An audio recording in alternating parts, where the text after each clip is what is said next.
నేను చాలా అదృష్టవంతురాలను అనుకుంటున్నాను. అప్పుడు పరిచయం అయింది నాకు సంస్థ.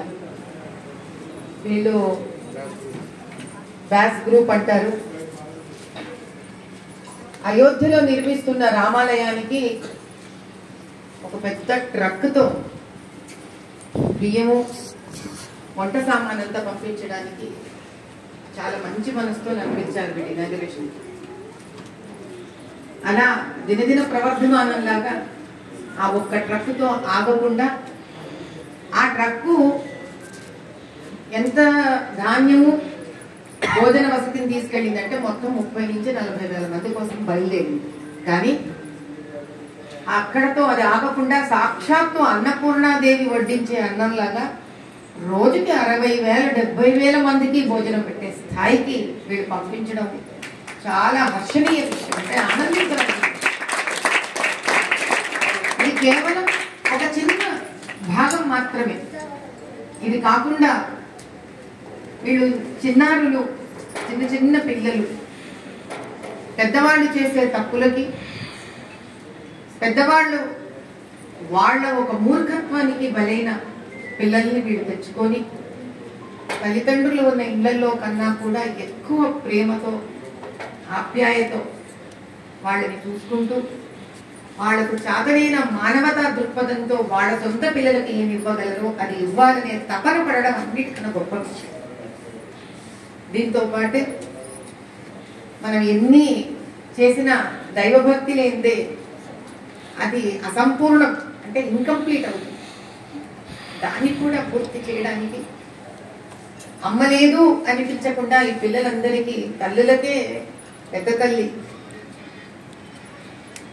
ఆ కామధేనునే వీళ్ళు జీవకారుణ్యం అనే ఒక చక్కటి పేరుతోటి ఆ సంస్థను కూడా గోసేవ కింద ఏర్పాటు చేసి ఈ పిల్లలకు చాలా దగ్గరగా వాళ్ళు ఉంటున్న స్థానంలోనే గోవులను వీళ్ళు పోషించడం, ఆ గో సంరక్షణే కాకుండా అసలు అంతమంది తల్లులు ఈ పిల్లలకు తల్లులయ్యి ఆ గోమాత వీళ్ళని సదా కాపాడుతూ ఆశీర్వదిస్తూ ఉంటుంది అన్న వీళ్ళ ఆలోచన అన్నిటికన్నా ఉత్తమమైన ఆలోచన.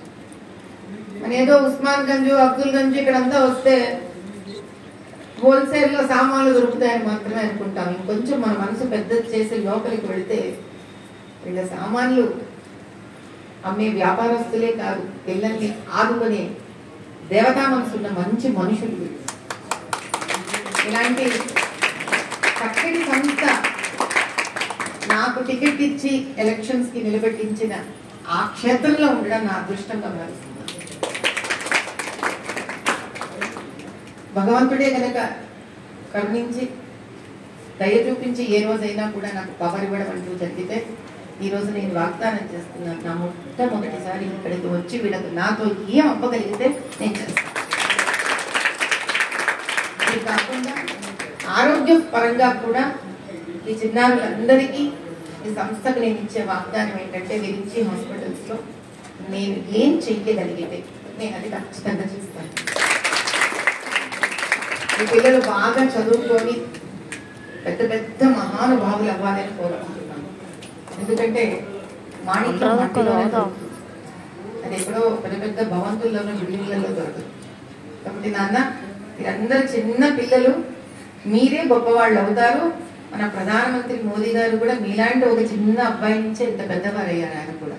కాబట్టి అలాంటి గొప్పవాళ్ళ నుంచి మనము ఏం స్ఫూర్తి అంటే ఏమి మనము ఒక ఎంకరేజ్మెంట్ కింద తీసుకోవాలంటే డబ్బు మనం గొప్పవాళ్ళు అవ్వడానికి అవసరం లేదు, మన కృషే దానికి కావాలి.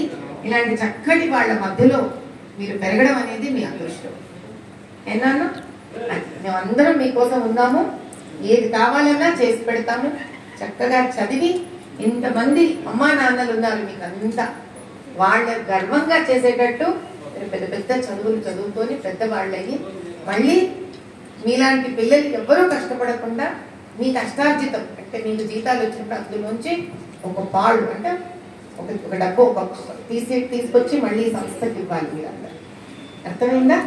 అలా ఇలాంటి సంస్థలు పెద్దవయ్యి ఇంకా పెద్దవయ్యి మీలాంటి పిల్లలకి అమ్మా నాన్న అవ్వాలి. అమ్మా నాన్న లేని పిల్లలకి వీళ్ళు ఎప్పటికీ కూడా అనాథలు అనే పేరు వెళ్ళిపోయేటట్టు భారతదేశంలో పిల్లలందరికీ అమ్మా నాన్న ప్రేమ అందాలని ఈరోజు ఆ మహాతల్లి భారతమాతకు నేను కోరుకుంటూ ఇక్కడితో ముగిస్తున్నాను.